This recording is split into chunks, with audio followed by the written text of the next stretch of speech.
Българското правителство не може да се справи с тежката финансова криза, смятат от ГЕРБ и Европейската народна партия, стана ясно на първото за годината изнесено заседание на бюрото на групата на ЕНП в Европарламента.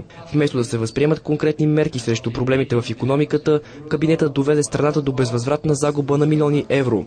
Затова от най-голямата партия в Европейския парламент препоръчаха съвместни усилия срещу последиците от кризата.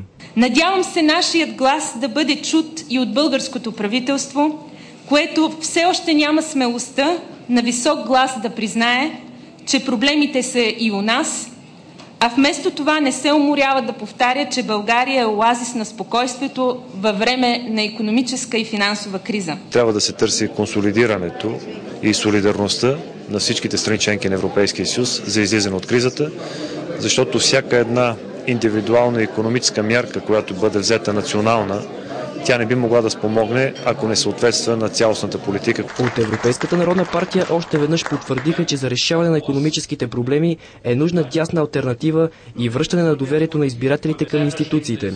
Сега Европейският парламент печели 57 на 100 от доверието на българите, а родният парламент едва 16%. Няма нито един виновен.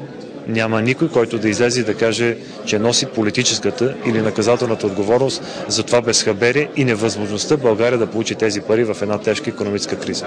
Нашата основна цел е да поставим край на неуспешното управление, на тристранната коалиция, водена от социалистите, и да установим едно истинско и отговорно управление на страната ни. От Европейската народна партия се обявиха за политика на растеж и заетост, с която страните членки съвместно да се справят с финансовата криза.